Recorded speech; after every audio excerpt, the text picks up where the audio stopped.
Allez, bye bye. Get it. Yeah, yeah. Now get the bag. Yeah, get it. Come on.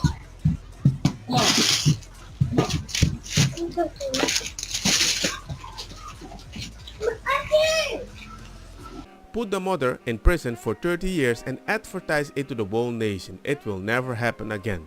I agree, it will never happen again. I agree, it might be a little too harsh. But I also agree, they're teaching them young.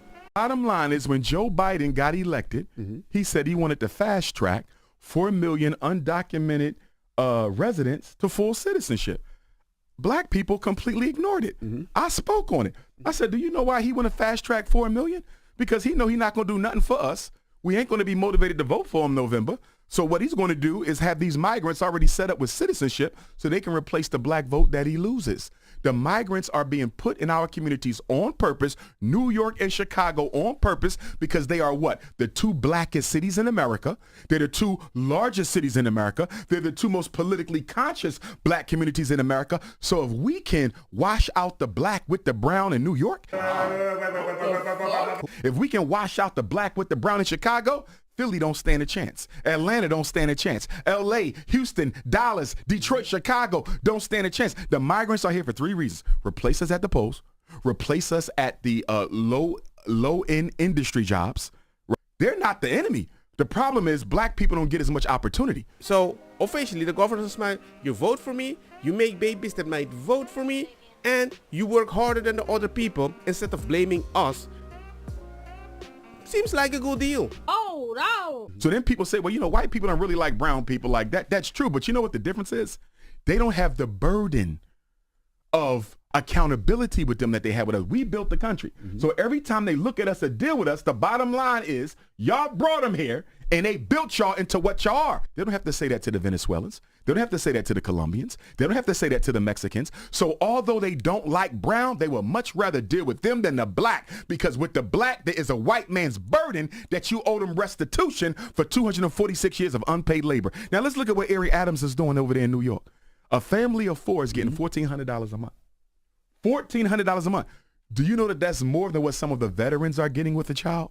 They're getting more money than veterans who served in the military. Damn. Not only that, they're getting free food stamps, free child care, and permanent housing. They not like us. Although New York City has a black homelessness rate no less than 35%. So you got black people who pay taxes living on the street, and you got migrants who ain't paid a single tax in their life eating and living better than the black people who built the country. Come on, man. If I was talking to Eric Adams and Brandon Johnson of Chicago, I would ask them something. What is the Democratic Party giving you guys that you're willing to sacrifice your political future to push this migrant agenda? Because I don't see how they get reelected by black folks. I don't see how. And if your city goes to the migrants, you can best believe the migrants ain't electing no black person to mayorship. So you're literally dying on your sword for the Democratic Party. Do you know that New York City has spent $1.5 billion on the migrant crisis so far? It's projected that this year, 2023 was $1.5 billion to take care of the migrants. $1.5 billion. 2024 and 2025, they said it will cost New York City $9 billion. Chicago has spent about $350 million this year on the migrant crisis, and that's expected to quadruple. And you know what was so disrespectful about Chicago with regard to Brandon Johnson? Remember all them schools they shut down in Chicago because they said they couldn't afford to operate them? They opened them up. Not only did they open them up, they renovated them. They renovated them, turned them into apartments for migrants, so you sleep upstairs, go to school downstairs. This is mad disrespectful. That is so disrespectful.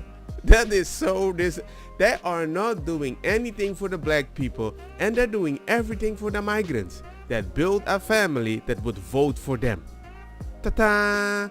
Can you imagine if a government operated so poorly they had to import an entire nation of new voters because they lost the citizens' vote? Wait. I feel like I'm gonna be sick. I just, looked through my Walmart history, and I found this, Walmart order from 2 years ago for the whole month worth of groceries. 45 items cost $126. A whole month of groceries just for me, basically. But I did notice this reorder all button, and I wanted to see how much it would cost now. Now, this order of 45 items for 1 month would have cost $414. Oh, no! That is 4 times more. How the how? Like, what? Crazy how everyone's cost of living went up 4 times since Chupacabra, but nobody's income has. That is the truth.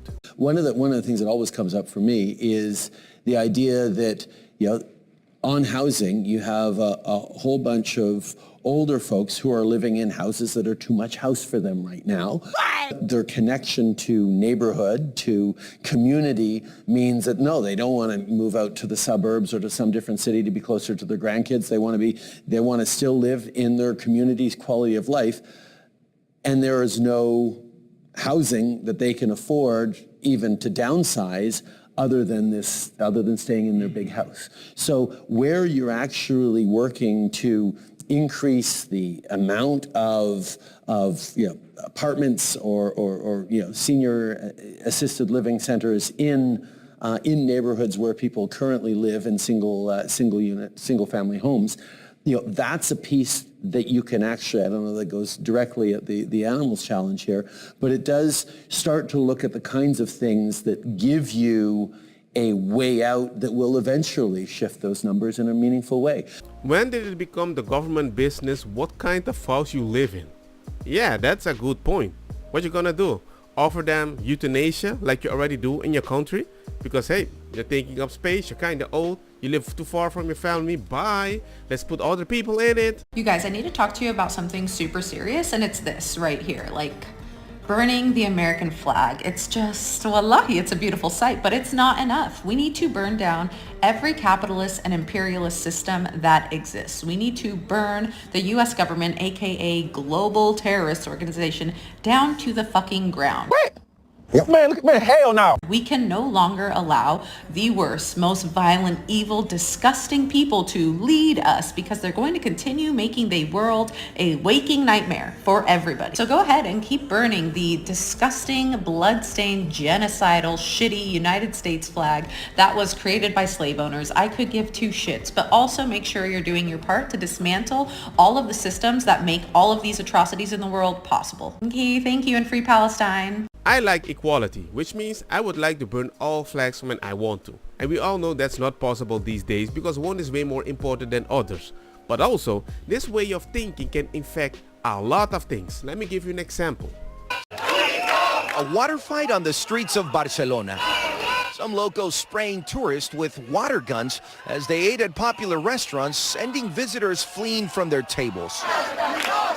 Thousands of protesters walking through the city over the weekend, chanting "Tourists go home" and carrying signs with anti-tourist slogans. Restoration and hotels is the group that makes really big money, but all the people are in a very poor situation and they don't have enough money to live.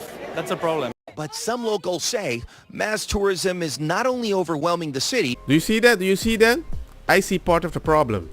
Yes, the whole Free Palestine movement is making people a little too aggressive these days. Instead of challenging the government, you challenge the customer. Instead of challenging Israel, you challenge the most Jews you see on the street. Do you think I'm going to challenge all the Muslims that agree with Palestine? We were here looking into the earlier crime when this happened. The video shows 3 women. 2 were wearing surgical masks, grabbing big armfuls of clothing from the Lululemon store on Clarendon Boulevard in Arlington. They appeared to be in no hurry. One woman stopped to pick up items falling out of her overloaded arms. The video was taken at 7:11 p.m. That is only 2 hours after the store had been targeted for an earlier organized theft crime.